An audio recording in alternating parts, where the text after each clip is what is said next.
जी सलाम। अच्छा, सबसे पहले तो यार आवाज़ का बता दें कि आप लोगों को साउंड क्लियर है, ठीक है? तो व्हाट्सएप के ग्रुप में बता दीजिएगा। और आज से क्लास में परफेक्ट कंपटीशन के क्वेश्चंस आप लोगों के साथ डिस्कस करने। परफेक्ट कंपटीशन के एमसीक्यूज के लिए आप क्या करेंगे? सबसे पहले आज की हेडिंग डाल लें परफेक्ट कंपटीशन, और उसके बाद एमसीक्यूज लिखने के बाद आज की रेट और क्वेश्चन नंबर 1 तो साथ साथ सॉल्व करते हैं एमसीक्यूज ऑफ परफेक्ट कंपटीशन।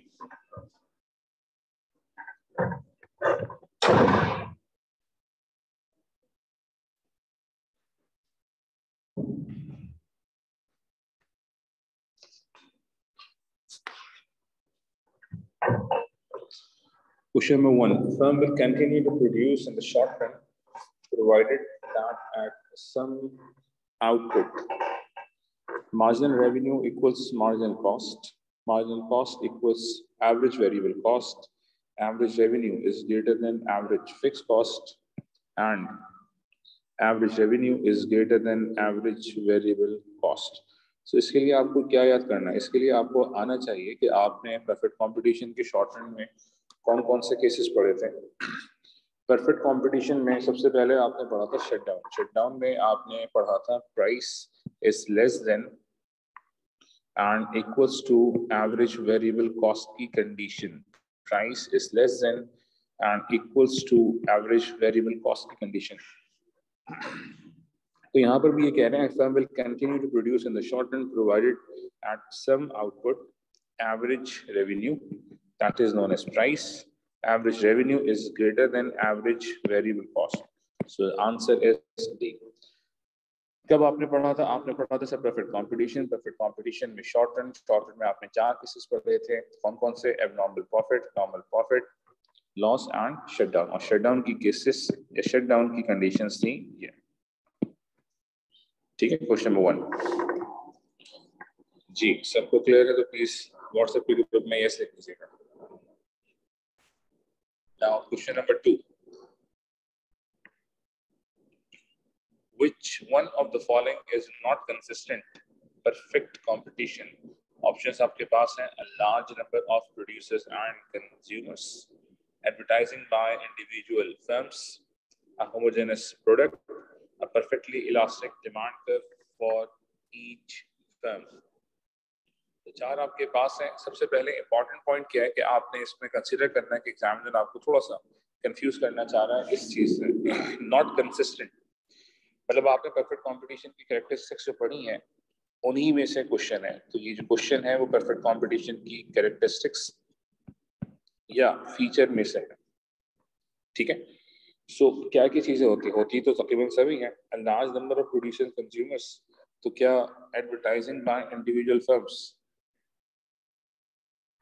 आपके साथ डिस्कस किया था। फर्म्स विल नॉट एडवर्टाइज, और उसका रीजन भी आपको बताया था कि firms will not advertise, reason being all the products in perfect competition are homogenous. एक जैसे प्रोडक्ट्स को कहा जाता है होमोजेनस, ठीक है? That's why a perfect competition firm will not advertise its product, ठीक है? तो that is question number 2। Group में बता दीजिएगा, व्हाट्सएप के ग्रुप में बता दीजिएगा इज इट क्लियर और नॉट, राइट? आते हैं क्वेश्चन नंबर 3 की तरफ। Question number 3, the nominal profit of a firm is defined as, कि कहाँ पर आपने पढ़ा था? आपको याद है कि आपने accounting profit and economic profit का कॉन्सेप्ट पढ़ा था। जब आपने accounting profit and economic profit का कॉन्सेप्ट पढ़ा था तो उसमें आपने डिस्कस किया था नंबर 1 पे एबनॉर्मल प्रॉफिट, इसको आपने इकोनॉमिक प्रॉफिट भी कहा था और सुपर नॉर्मल प्रॉफिट भी कहा था। नेक्स्ट आपने पढ़ा था नॉर्मल प्रॉफिट, ठीक है? और ऑब्वियसली एक केस आपने डिस्कस किया था लॉस, ठीक है? सो एबनॉर्मल प्रॉफिट में आपने पढ़ा था TR greater than TC। Normal profit में आपने पढ़ा था TR इक्वल्स टू TC। अगर हम एवरेज के हवाले से बात करते हैं तो AR greater than AC abnormal profit के लिए। नॉर्मल प्रॉफिट के लिए AR इक्वल्स टू AC। तो ये कंडीशन थी, टॉपिक भी मैंने आपको रिकॉल करवा दिया। तो क्वेश्चन नंबर 3 का आंसर जी जरा ग्रुप में बताइएगा क्वेश्चन नंबर 3 का आंसर क्या होना चाहिए।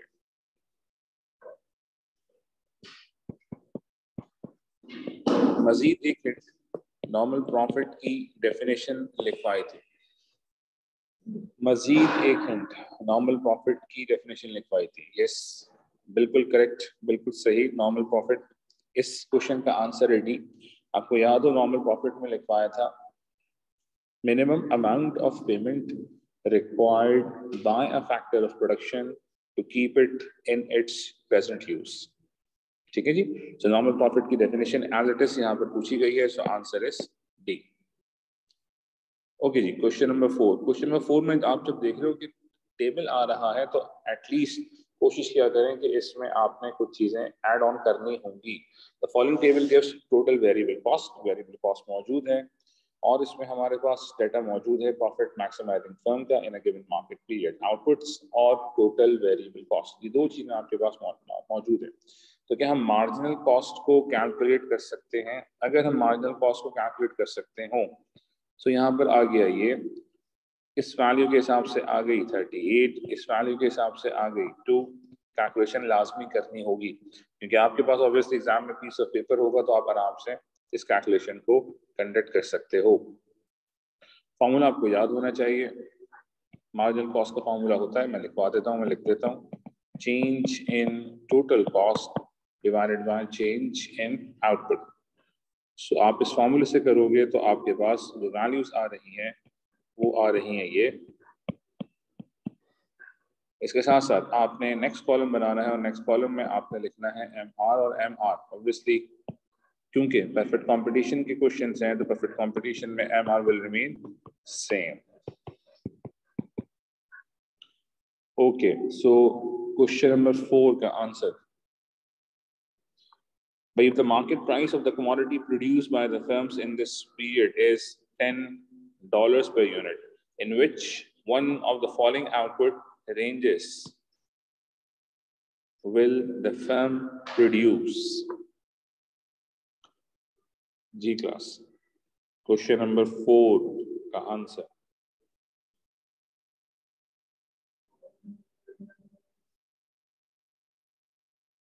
क्वेश्चन नंबर 4, सबसे पहले मैं इसको अंडरलाइन कर रहा हूँ, प्रॉफिट मैक्सिमाइजिंग फर्म। तो भाई प्रॉफिट मैक्सिमाइजिंग फर्म में प्रॉफिट मैक्सिमाइजेशन की कंडीशन आप लोगों को याद है? अगर याद है तो फिर आसान है, M R equals to M C, ये पहली कंडीशन थी।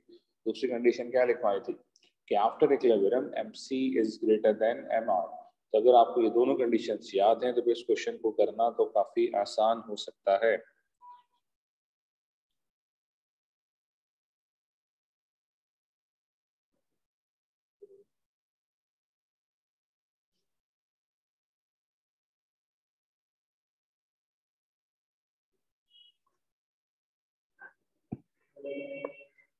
आंसर बता दिया मैंने, ठीक है। M R equal to M C condition यहाँ पर आई और 5 और 6 कहाँ पर आ रहा है? इस रेंज में आ रहा है। सो आपने यहाँ से यहाँ तक की बात को समझा दिया, M R equal to M C, ठीक है। इस रेंज में आपने ये बात कर ली। आगे चलते हैं, क्वेश्चन नंबर 5। क्वेश्चन नंबर 5 में आपसे कहता है कि as the result of a fall in demand for his product the price received by a producer falls from 10 to 8. His output and cost are as follows. Output upon sales 100 units per week, इसमें calculation है। Total fix cost 500 per week, total variable cost 400 per week, total cost 900 per week। तो ये आपके पास आ गई सारी चीजें data के हवाले से। If the owner believes that the downturn in demand for this product is permanent and the firm is in a situation of perfect competition, तो आपको गाइडेंस दे रहा है perfect competition के लिहाज से his reaction will be to raise his price to $10 gain, close the firm immediately, close the firm when his fixed assets come to be replaced, continue to produce in the long run। tricky question है जी, who is going to answer? question number 5। भाई आपने जब perfect competition की बात करनी है तो obviously आप या तो शॉर्ट टर्म में इसको देखेंगे। शॉर्ट टर्म में आपके पास वही 4 केसेस हैं, तो 4 केसेस में एक था एबनॉर्मल प्रॉफिट, एक था नॉर्मल प्रॉफिट, एक था लॉस और एक था शटडाउन। और लॉन्ग रन की जहां तक हम बात करते हैं तो लॉन्ग रन में तो एक ही केस है जिसको कहा जाता है नॉर्मल प्रॉफिट। अगर चीजें याद हैं तो फिर आप बेहतर इसका आंसर दे सकते हैं।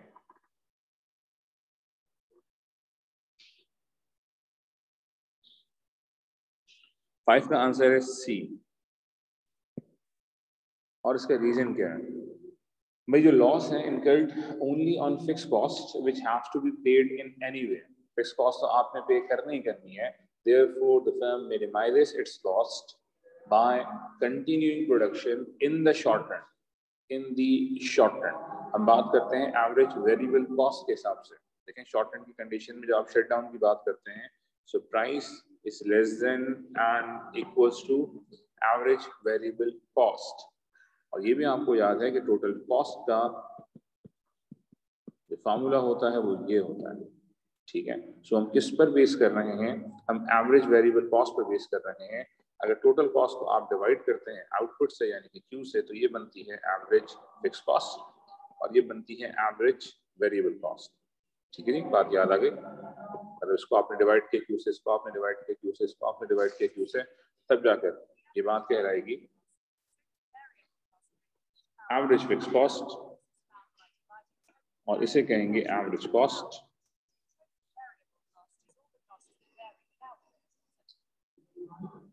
ये आ गया आपके पास एवरेज कॉस्ट, ये आ गया आपके पास average fix cost, average variable cost. ठीक है, question number 6। In the current output of a perfectly comparative firm is at a level which marginal cost is less than marginal revenue। ठीक है जी, so marginal cost अभी बता रहे हैं कम है marginal revenue से। Profit maximization would imply, so profit maximization की condition आपको याद होनी चाहिए MR equals to MC। MR equals to MC। Yes class, question number 6। तो क्वेश्चन नंबर 6 में हम क्या करते हैं, चलें रिकॉल कर लेते हैं डायग्राम। जब आपने कॉन्सेप्ट पढ़ा था रेवेन्यू का, तो रेवेन्यू को आपने पढ़ा था एक तरफ परफेक्ट कंपटीशन के हिसाब से और एक तरफ एग्जैक्टली राइट मोनोपोली के हिसाब से। तो क्या हमें दोनों की डायग्राम्स आती हैं? जी, D equals to A R equals to M R, monopoly की diagram. Yes, demand curve is inversely slope, तो इसको आप लिखते थे ए आर और इसको आप लिखते थे एम आर। रेवेन्यू में आपने आखिरी कॉन्सेप्ट पढ़ा था प्रॉफिट मैक्सिमाइजेशन कंडीशन। तो क्या प्रॉफिट मैक्सिमाइजेशन की कंडीशन अगर मैं परफेक्ट कंपटीशन के हिसाब से बताऊं तो आपको कुछ करवाई थी इस तरह से, और फिर आपको बताया था कि एक पॉइंट ए है और एक पॉइंट बी है। सही है, तो इस डायग्राम की मदद से आप इस क्वेश्चन नंबर 6 को अटेम्प्ट कर सकते हैं। कौन मुझे बता सकता है कि अभी हम कहाँ पर हैं और हमने कहाँ तक जाना है? जी, आंसर कौन दे रहा है? Question number 6।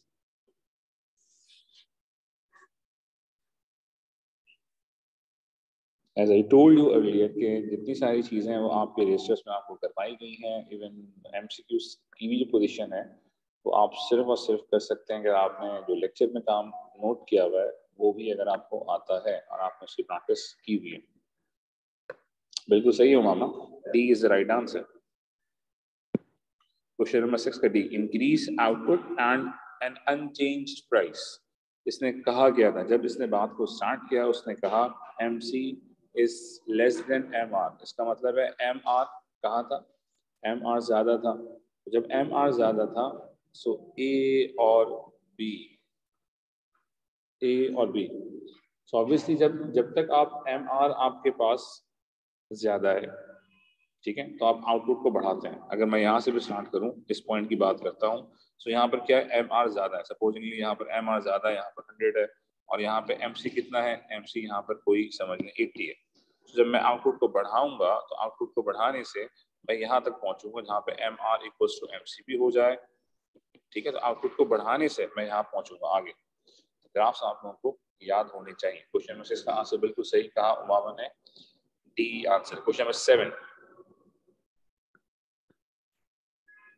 आसान क्वेश्चन है। A firm in a perfectly competitive industry will cease कहते हैं बंद कर देने को, shut down को, close down, closes, will cease to produce in the short run if, जी ये तो बहुत आसान है। क्वेश्चन नंबर 7 क्या ए है, क्या बी आंसर है, क्या सी आंसर है या डी आंसर है? जी कौन बता रहा है?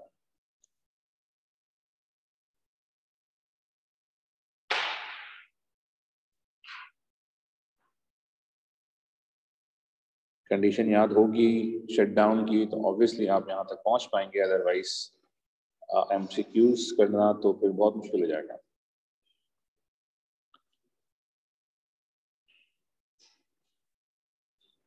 No, D is not the correct answer.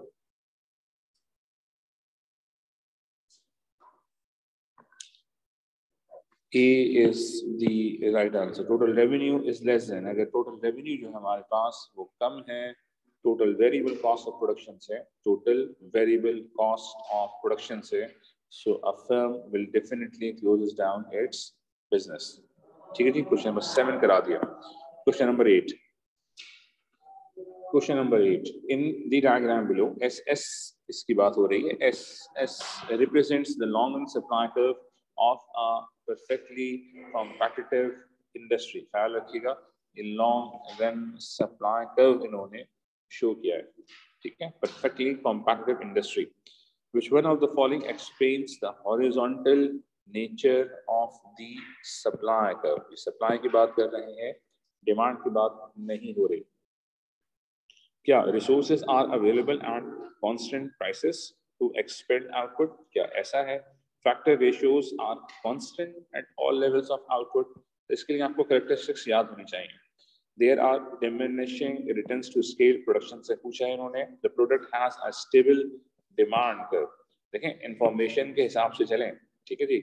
Demand curve दिया है, supply curve दिया है, that you need to note it down। Correct. Question number 8 का आंसर है A. Constant prices of inputs suggest constant cost, thus more can be produced and supplied at the current price। आपको मैंने बताया था कि perfect competition की condition होती है कि कॉस्ट में कोई चेंज नहीं आता। All firms faces same cost, all firms faces same cost. ये कहाँ पर आपको नजर आएंगी ये बातें? जब आप परफेक्ट कंपटीशन की कंडीशन को फॉलो कर रहे होंगे वहां पर। क्वेश्चन नंबर 8 के बाद आ रही है बारी क्वेश्चन नंबर 9 की। Assuming perfect competition in the markets for the packaging production, firms operating in a perfectly competitive market for their product will maximize profit in the long run। Again बात क्या आ रही है? Maximization of profit। Condition क्या होती है? MR equals to MC। This is the condition। तो question number 9 बहुत ही आसान है। क्वेश्चन नंबर 9 कंडीशंस आपको सारी याद हैं, so it becomes very easy then।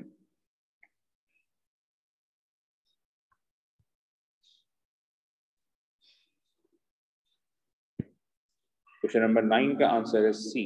Question number 9 answer है सी।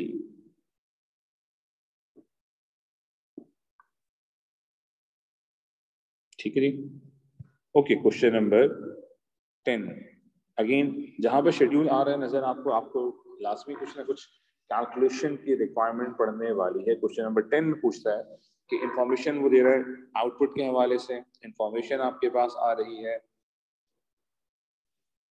एवरेज फिक्स कॉस्ट के हवाले से, इंफॉर्मेशन आपके पास आ रही है एवरेज वेरिएबल कॉस्ट के हवाले से। ऑब्वियसली इन दोनों को जब आप ऐड करते हो एवरेज फिक्स कॉस्ट को एवरेज वेरिएबल कॉस्ट में, एवरेज कॉस्ट बन जाती है। अभी मैंने लिखा था फार्मूला याद नहीं है तो कोई बात नहीं, ये आ गया आपका फार्मूला। कैसे आता है ये सबको मालूम है। तो आप टोटल कॉस्ट को डिवाइड करते हैं क्यू से, तो फिक्स कॉस्ट को आप डिवाइड करते हैं क्यू से, तो वेरिएबल कॉस्ट को आप डिवाइड करते हैं क्यू से। तो देयर यू गो, ठीक है। कॉस्ट में आपने ये बात को डिस्कस किया था। तो question number 10 What will be the output of the firm in the long run? If a firm, it can sell its output as a unit price of 5,000.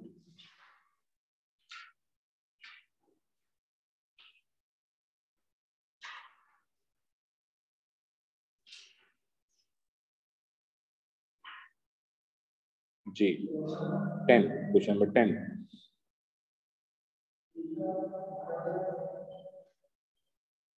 तो भाई शटडाउन की कंडीशन क्या थी? शटडाउन की condition में आपने कहा था AR यानी कि price is less than and equals to average variable cost. Unit price आपके पास मौजूद है, आप इससे कैलकुलेट कर सकते हैं. और अगर एक फर्म लॉन्ग रन में जा रही है तो ऑब्वियसली वो लॉसेस के साथ तो नहीं जाएगी, ठीक है. सो अगर हम बात करते हैं शॉर्ट टर्म में AR is not covering average cost, तो आंसर आएगा A.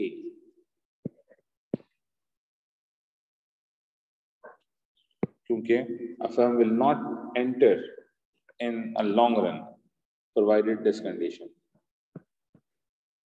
Question number 11. जी क्वेश्चन नंबर 11 की हम बात करते हैं. अगेन आपके पास एक शेड्यूल आ रहा है. इस शेड्यूल में आपके पास कौन कौन सी चीजें प्रोडक्शन के हवाले से इंफॉर्मेशन आ रही है, इस तरह से टोटल रेवेन्यू के हवाले से, टोटल कॉस्ट के हवाले से. आपने क्या कैलकुलेट करना है? Marginal cost. मार्जिनल कॉस्ट का फॉर्मूला पहले ही बताया, दोबारा सुन लें. Marginal cost equals to change in total cost divided by change in output. तो क्या आप लोग मार्जिनल कॉस्ट को कैलकुलेट कर सकते हैं? चाहिए तो क्या MR भी मालूम कर सकते हैं? दो चीजें आपने निकालनी होंगी.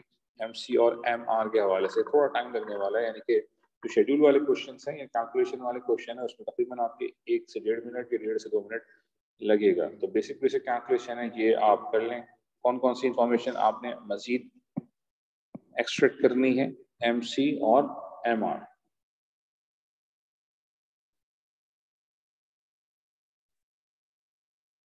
So MC आप निकालेंगे तो 5, तो 10, तो 15, so 20, so 25. और MR की हम बात करते हैं तो ये सेम है 10 और 10, तो 10, तो 10, तो 10. जी कुछ सिमिलर लग रहा है हमें. अगेन बात यही आ रही है, वो क्या करना चाह रहा है, उस कंडीशन की तरफ लाना चाह रहा है, प्रॉफिट मैक्सिमाइजेशन वाली कंडीशन. जैसे ही मुझे ये मालूम पड़ेगा, कहाँ मालूम पड़ रहा है? जी जी आपके पास आंसर आ गया 8 to 9. सो 8 to 9 10 यहाँ पर आ रहा है, आपका आंसर आ गया 8 to 9. सही. MR equals to MC. Question में 11 के बाद question number 12. Under perfect competition if it reduces at all profit maximizing firms output will be such that marginal cost is not less than the average variable cost. This ensures, क्या चीज ensure कर रहा है? Part A, marginal revenue is equal to marginal cost. क्या ये बात है कि marginal revenue is equal to price, यानी कि AR इक्वल्स टू MR? क्या ये बात है? Total revenue is at least equal to total variable cost, या TR कम से कम भी बराबर होनी चाहिए टोटल वेरिएबल कॉस्ट के.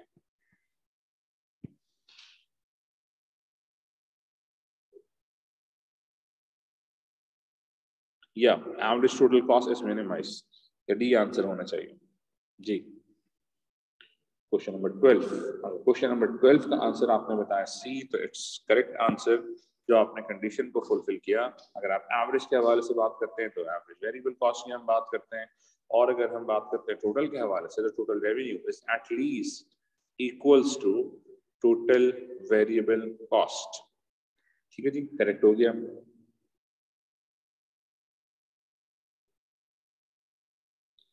Okay question number 13. ऑब्वियसली इसका ताल्लुक ग्राफ से है या डायग्राम से है, तो आपको ये डायग्राम्स आनी चाहिए. ठीक है, क्वेश्चन है the following diagram shows the total revenue curves for 5 different firms Which firms A, B, C और D is producing under conditions of perfect competition? सबसे पहले क्या बात जरूरी है कि आप लोगों को मालूम होना चाहिए कि परफेक्ट कंपटीशन में आपने डायग्राम कौन कौन सी कैसे बनाई है। परफेक्ट कंपटीशन में आपने टोटल रेवेन्यू, एवरेज रेवेन्यू और मार्जिनल रेवेन्यू को डिस्कस किया।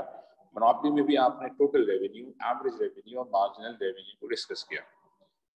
इत्तेफाक से क्योंकि हम टॉपिकल एमसीक्यूज कर रहे हैं तो परफेक्ट कंपटीशन में आपको पहले से मालूम है कि टॉपिक क्या है, मगर एग्जाम वाले दिन आप लोगों को ये चीजें मालूम नहीं होगी क्योंकि वो ऑब्वियसली मिक्स क्वेश्चन आएगा, वो आपको बता नहीं रहा।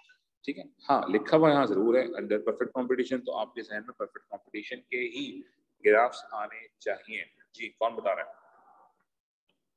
क्वेश्चन नंबर 13, क्वेश्चन नंबर 13 और से देख के बताएं।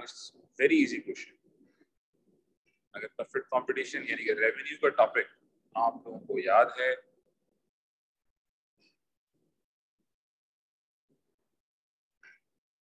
अगर आप लोगों को रेवेन्यू का कॉन्सेप्ट याद है, अगेन मैं बात करता हूँ बार बार लेक्चर्स की। अगर लेक्चर्स आपको आते हैं, लेक्चर्स जो आप क्लास में ही करते हैं, सिर्फ वो भी अगर आपको आते हैं तो आप एमसीक्यूज कर पाएंगे, अदरवाइज काफी बच्चों का आंसर गलत आ रहा है। भाई रेवेन्यू में जब आप परफेक्ट कंपटीशन की बात करते हैं तो स्ट्रेट लाइन उस वक्त आती है जब आप डिमांड कर्व की बात करते हैं। D equals to AR equals to MR equals to firm's demand curve. बात याद आ रही है? और से जाके चेक करें तो आपने परफेक्ट कंपटीशन का टोटल रेवेन्यू का ग्राफ इस तरह से बनाया था। नहीं याद आ रहा, मैं दिखवा देता हूँ। एक यूनिट बेचा था 5 का, दूसरा यूनिट बेचा था ऑब्वियसली अब 10 का हो गया, 5 का तो बेचा, 2 यूनिट को बेचकर कितने पैसे कमा लिए? 10 रुपए। तो फिर तीसरा यूनिट आपने बेचा, अब कितने पैसे कमा लिए? 15। तो total revenue will be positively slow. अगर सब कुछ ही मैंने ही बताना है तो ठीक है, कोई बात नहीं। जून में अगर मई जून में एग्जाम्स हो रहे हैं तो सबको मालूम है कि क्या होने वाला है। सो भाई क्वेश्चन नंबर 13 का आंसर आ गया हमारे पास बी। अगेन सिर्फ और सिर्फ आपने क्या काम करना है जी, लेक्चर्स लेक्चर्स लेक्चर्स। लेक्चर्स में सारी चीजें आपने लिखी हैं, अगर तो लिखी हैं।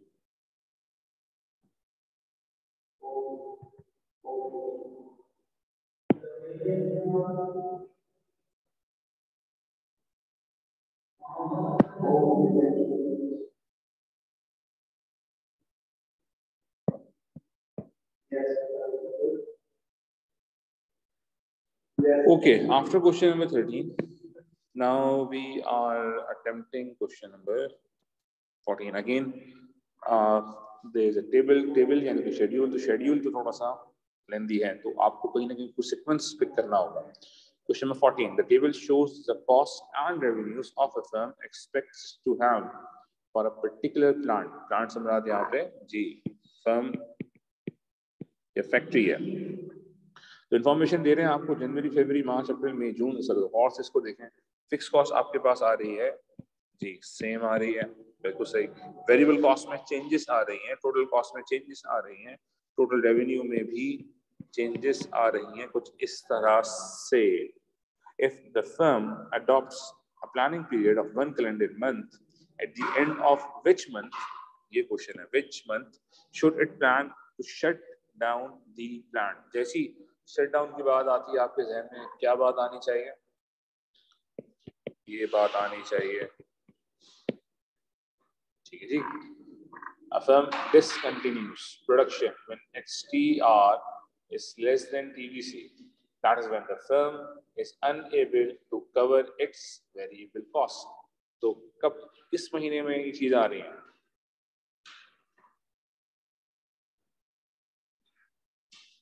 क्वेश्चन नंबर 14 की हम बात कर रहे हैं, किस मंथ में ये कंडीशन आ रही है?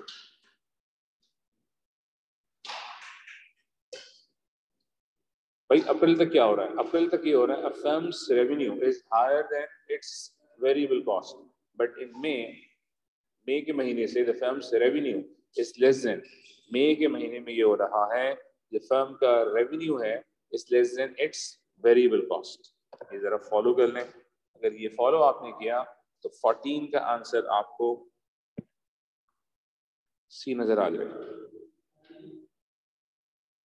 देखें आप लोगों को शट डाउन की कंडीशन 2 लिखवाई थी, when the firm decides to shut down, when the firm actually shut downs. तो भाई यहाँ पर जो बात कर रहा है वो वहां पर बात कर रहा है when the firm decides to shut down. Plan हमेशा फ्यूचर के लिए किया जाता है. In at the end of which month should it plan to shut down the plant? ठीक है जी. अगेन लेक्चर दोनों बातें लिखवाई थी. अगर दोनों कंडीशन आपको आती हैं तो सवाल ही पैदा नहीं होता कि आप क्वेश्चन गलत करें. यानी क्वेश्चन 15 में आपसे पूछा जा रहा है given below the area given below are the cost and profits for a firm in a certain year. It may be deduce that. अगर हम बात करते हैं टोटल कॉस्ट हमारे पास 10,000 है, फिक्स कॉस्ट हमारे पास 2,000 है, एनुअल प्रॉफिट हमारे पास 1,000 है. सो क्या होगा 15 का answer? Average cost equals to average revenue. देख लें क्या निकाल सकते हैं. क्या उसके लिए आउटपुट आना चाहिए. जब मैं आपको छोड़ रहा हूँ फॉर्मूलास याद हैं अगर तो बड़ी आसानी से आप कर लेंगे. फॉर्मूलास याद नहीं है तो फिर यहाँ पर भी अटकेंगे. काफी मेहनत हुई है यहाँ तक पहुँचने के लिए. आपने कॉस्ट को कंप्लीट किया, उसके बाद प्रोडक्शन को पढ़ा, उसके बाद रेवेन्यू को पढ़ा, उसके बाद प्रॉफिट को पढ़ा यानी कि accounting profit and economic profit.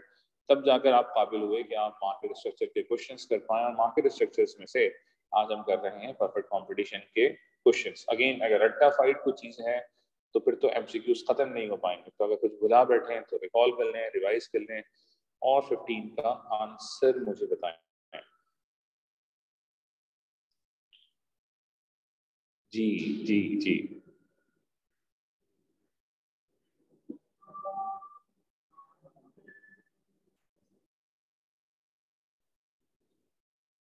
The existence of profit implies that TR greater than TC.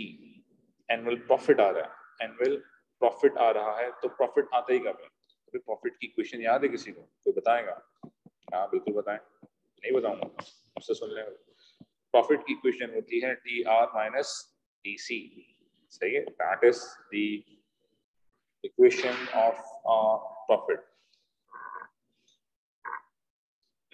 15 का आंसर है डी. ओके.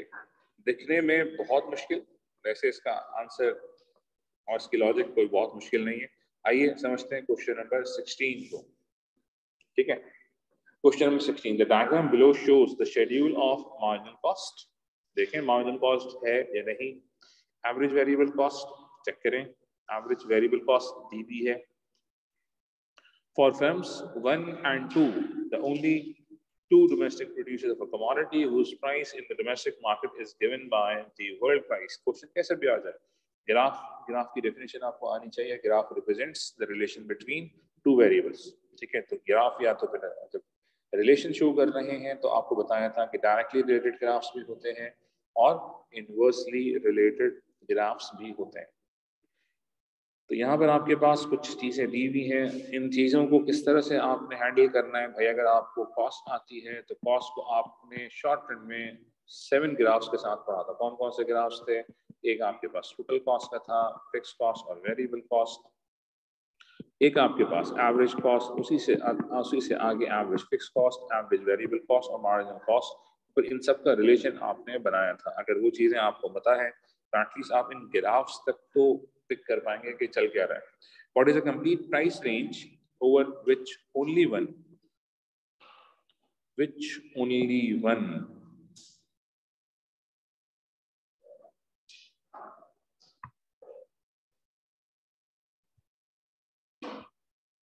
जो which only one है वो ये रहा. Domestic producer would be willing to operate in the short run.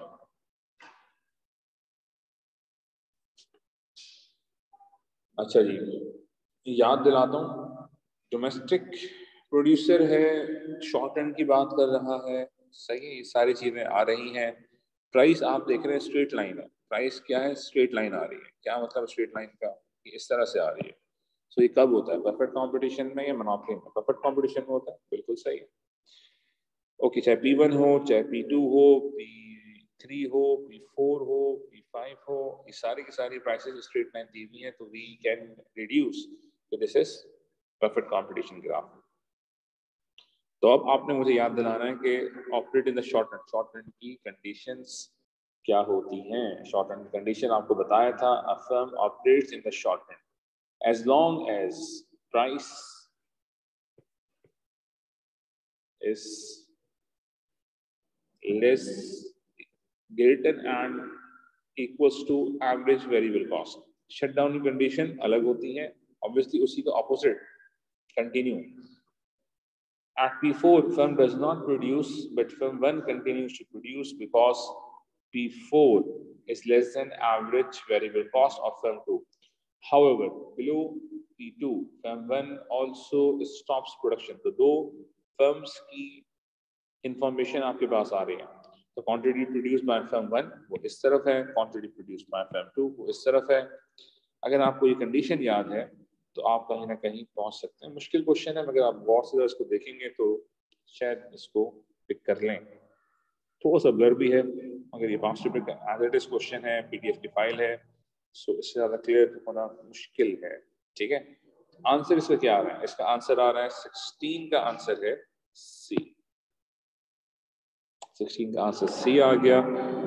कोशिश मैं करता हूँ कि 20 तक एटलीस्ट क्वेश्चन हम कर पाएं। Question number 17, in the standard model of perfect competition a profit maximising entrepreneur will close down in the short run. इतने क्वेश्चंस आ रहे हैं, ज्यादातर क्वेश्चन परफेक्ट कंपटीशन को लेकर कहां पर आ रहे हैं जी, इसी कंडीशन पे आ रहे हैं, शट डाउन की कंडीशन। तो शट डाउन की कंडीशन अगर आपको याद है तो ये आंसर हो गया क्वेश्चन नंबर 17 का सी। ठीक है, क्वेश्चन नंबर 18, क्वेश्चन नंबर 18 की हेल्प आपको मिलेगी जब आप फाइल ओपन करें, accounting profit versus economic profit. तो इसकी डिटेल्स आपको यहाँ मिल जाएंगी, जिसमें टोटल के हवाले से बात को समझाया गया था, टीआर और टीसी के हवाले से, और एरिया ऑफ प्रॉफिट भी शो किया गया है। ठीक है, तो question number 18, the total cost and the total revenue condition of a profit maximizing firms are represented in the diagram below, and it is at present producing and selling quantity OX। OX को इस तरह से समझते हैं कि भाई ये रही OX, तो यहाँ तक तो वो क्या कर रही है जी, प्रोड्यूसिंग एंड सेलिंग, प्रोड्यूस भी कर रही है और बेच भी रही है OX क्वांटिटी।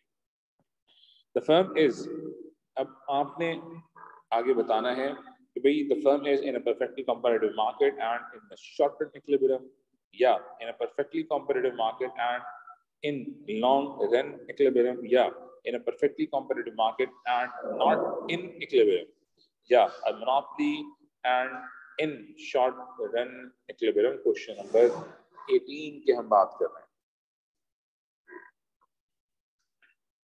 अच्छा, ये मुझे बताओ कि टी आर पॉजिटिवली स्लोप कहाँ बनाया था या कब बनता है? जी बिल्कुल सही याद दिलाया आपने सर। परफेक्ट कंपटीशन में आपने कहा था जो डिमांड कर्व है वो तो स्ट्रेट लाइन होती है, बट जो टोटल रेवेन्यू का ग्राफ होता है वो ये होता है। तो क्या हम ये पिक कर पाते हैं? तो मोनोपोली भी आपको करवाया, बिल्कुल करवाया। तो मोनोपोली में टी आर किस तरह से था? ऐसे था, याद आ गया? तो दिस इज द पिकिंग, ये आपको हेल्प करेगी। जितने अच्छे ग्राफ्स, उतनी अच्छी आपकी इकोनॉमिक्स, उतने अच्छे आपके कॉन्सेप्ट, सब चीज़ें आपके जैसे मौजूद हैं। सिर्फ मैं कब पढ़ूंगा ये क्वेश्चन, दिन में 6 बार आपने पूछना है जी, सिर्फ 6 बार पूछना है शीशे के सामने, तो जवाब मिल जाएगा आपको कि अच्छा मैं पढ़ूंगा तो उससे हो पाएगा। तो क्वेश्चन नंबर 18 का आंसर है C, in a perfectly competitive market and not in equilibrium. भाई इक्विलिब्रियम कंडीशन क्या होती है सर? ये इक्विलिब्रियम को पता नहीं है भाई। प्रोड्यूसर इक्विलिब्रियम, प्रोड्यूसर इक्विलिब्रियम कब करवाया था जी? Profit maximization level of output, उसमें क्या लिखवाया था, क्या कंडीशन थी? M R equals to M C. उसमें क्या लिखवाया था कि भाई प्रोड्यूसर कितने ही नंबर ऑफ यूनिट्स को प्रोड्यूस करेगा, ना ज्यादा ना कम। ठीक है, बातें अगर याद हैं तो तारीखी बातें भाई ये काम आएंगे। क्वेश्चन नंबर 18 के बाद question number 19, A firm will continue to operate in the short run provided at the given output। देखते हैं कि कोई नई बात कर रहे हैं या फिर उसी कंडीशन की बात हो रही है। Question number 19, price is greater and equals to average variable cost. भाई जब आपको कंडीशन शट डाउन नहीं करवाई थी तो ऑपरेट्स का मतलब है कब करेगी, तो आप फॉरन फॉरन कंडीशन बना सकते हैं। जैसे हमने कंडीशन तो करी थी, मगर अब अगर उसने ऑपरेशन को कंटिन्यू करना है तो ये बात तो फुलफिल करनी पड़ेगी ना। बस कहाँ पर है क्वेश्चन नंबर 19 में। Okay, ji. One last question of today's lecture, question number 20. Which one of the following is not को हमेशा अंडरलाइन कर दिया करें या प्रथम रख दिया करें ताकि फिर क्वेश्चन आपको आसान लगे. Which one of the following is not a necessary condition for the firm and the industry of which it is a part to be in long run equilibrium under perfect competition? For each firm, marginal cost is equal to marginal revenue. चाहिए condition होनी चाहिए. For each firm, average cost is equal to marginal cost. क्या ये condition होनी चाहिए? For each firm, marginal cost is rising. या for each firm, marginal cost is less than average cost. क्या ये कंडीशन होनी चाहिए? जी. Each firm in a perfectly competitive industry earns only normal profit. ये तो आपको मालूम है कि भाई जो perfectly competitive firms होती हैं वो लॉन्ग रन में सिर्फ और सिर्फ नॉर्मल प्रॉफिट को अर्न करती हैं. Thus, each firm necessarily operates at the lowest point of LRAC, where its MC equals to MR equals to LRAC. सब आपने सब किया हुआ है. अगर आप लॉन्ग रन में चले जाते हैं, परफेक्ट कॉम्पिटिशन की हम बात कर रहे हैं, लॉन्ग रन की हम बात कर रहे हैं, सो नॉर्मल प्रॉफिट बनेगा इस तरह से. अगर लॉन्ग रन आपने मेंशन कर दिया, अब चीजें आसान. आप एवरेज कॉस्ट यहाँ लिखते हैं, D equals to AR equals to MR, ये चीजें यहाँ रखते हैं, मार्जिनल कॉस्ट इस तरह से ऊपर जाता है. ये सब चीजें लॉन्ग रन में हैं. तो अगर मैं आपसे कहूँ कि यार ये कंडीशन है, सो पिक करना आसान हो जाएगा. ठीक है. For each firm, marginal cost is less than average variable cost. So not को आपने highlight कर दिया और D आंसर correct हो गया. So these are the 20 questions that we solved in today's lecture. It could be helpful in your exams. तो exams आपके हैं, वहाँ पर ये क्वेश्चन आपकी हेल्प करेंगे. जहाँ तक पढ़ा है वहीं तक आएगा. परफेक्ट कंपटीशन तक पढ़ा है तो परफेक्ट कंपटीशन आएगा. मोनोपोली तक हम कंप्लीट कर लेंगे तो मोनोपोली तक आएगा. ठीक है. तो यही सारी चीजें आपके पास आपके एग्जाम्स में आएंगी. So rest of the questions obviously you have to do yourself. कल की क्लास में इंशाल्लाह कोशिश करके आई होप आई बिलीव कि हम इसे भी नेक्स्ट लेक्चर में सॉल्व कर पाएं. ठीक है जी. Until next class, take care. अल्लाह हाफिज़.